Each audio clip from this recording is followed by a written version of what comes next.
Admit it, we've all experienced it. A sound that stops you dead in your tracks. An unexplained movement out of the corner of your eye. The unshakable feeling of being watched. Or maybe it was something more. Maybe it's a story that would have even the most seasoned paranormal investigator shook. This is our new series, Dead Time Stories, your true life tales of the paranormal. These people were brave enough to talk about it. Are you brave enough to listen? Today's stories come from Mike Pierce from Houston, Texas. It's been fine this whole entire time, but now all of a sudden when I want to record something about the paranormal, do. All right, here we go. Hello, Bridget. Hey, thanks for giving me the opportunity to hang out during your podcast. One, I got to say, great podcast. Congrats. I'm loving that you're talking the paranormal stuff out there.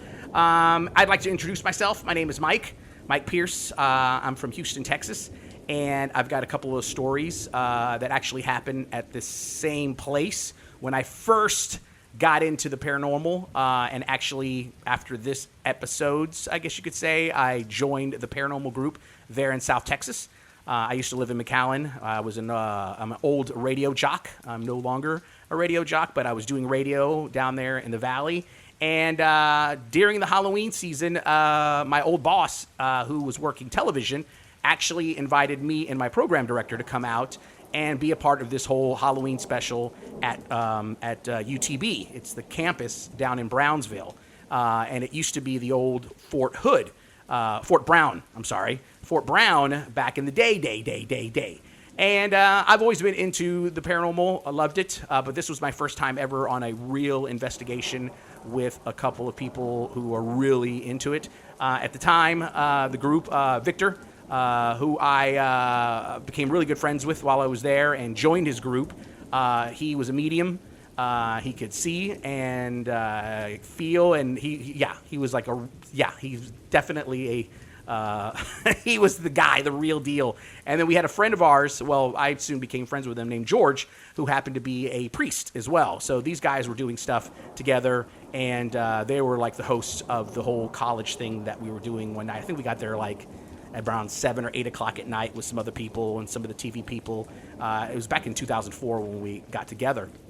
So the first time I witnessed some stuff, Victor, who was there, had brought his 12-year-old daughter. I believe she was 10, 12 at the time.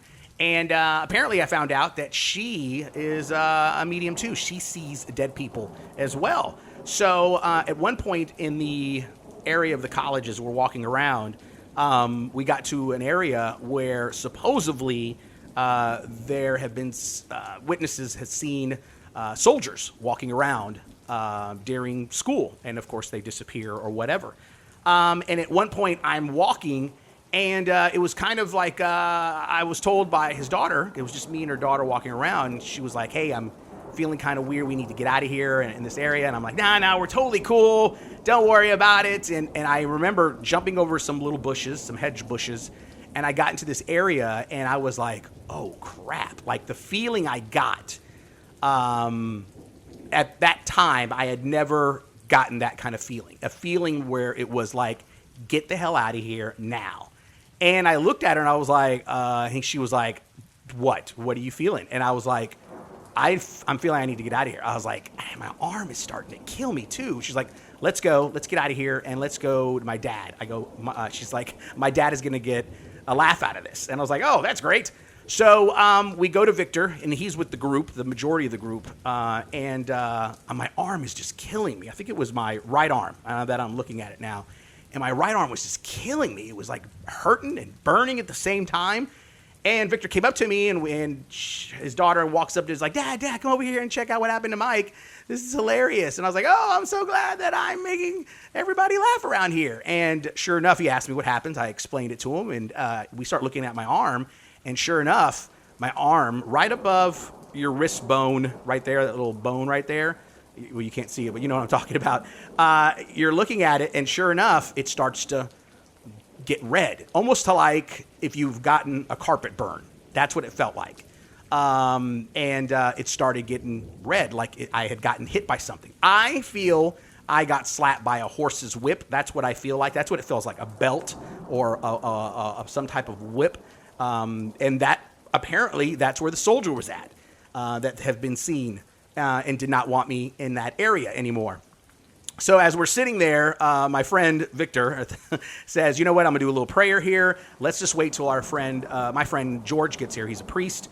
We probably should do a prayer. We didn't do a prayer going into this because, he didn't think we were going to get this fast of activity. And come to find out, months later, just a quick little thing, he told me that he knew I was going to be attracting the paranormal and was pretty much using me for guinea pig. And that's why he invited me to join his group, because he knew I was a good little magnet for the paranormal, come to find out.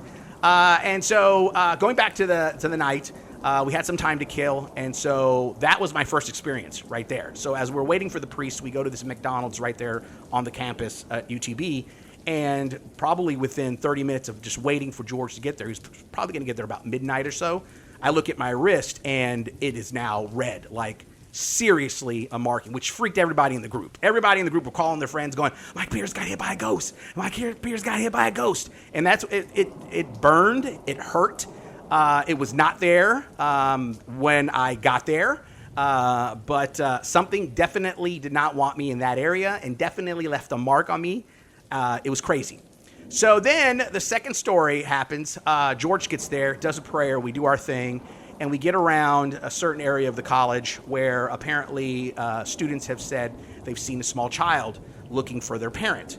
And then, of course, the kid disappears. That's the story.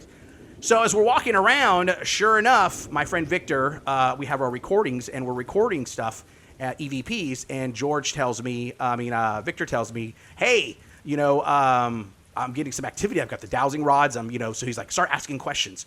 So I start asking questions. Sure enough, I ask, are you scared? Just typical questions. And I actually found the 2 video clips on YouTube that the news story did back in 2004. So I'm going to put that on my blog, and I'll give the blog later on, and I'll probably send it to your team as well so you can check it out. But as I'm asking all these questions, of course, I'm not getting anything back. Now, Victor, the medium, he is saying, keep talking. He's talking to you. And I'm like, okay, this is my first time ever just kind of talking in the air, per se. And then all of a sudden, I stop the recorder, and I rewind it. And sure enough, I captured conversation with a little boy telling me he was scared. He couldn't go with me. It was crazy. And they actually used the EVPs in the news story. Clear as day. And that was when I was initially hooked on the paranormal. I could not believe that I could speak and then all of a sudden be spoken to, and not hear it with my real ears, but on the recordings. And we used a small little handheld tape recorder. And sure enough, I captured myself talking to a little boy. And then from there on, I was like hooked. The next day I called him up and I was like, dude, I need to join your group. And he was like, dude, you're going to join it because you're a magnet for the paranormal. I didn't want to tell you. I was like, oh, okay, got it. And so sure enough, I joined his group and we did a bunch of different investigations in South Texas. It was awesome.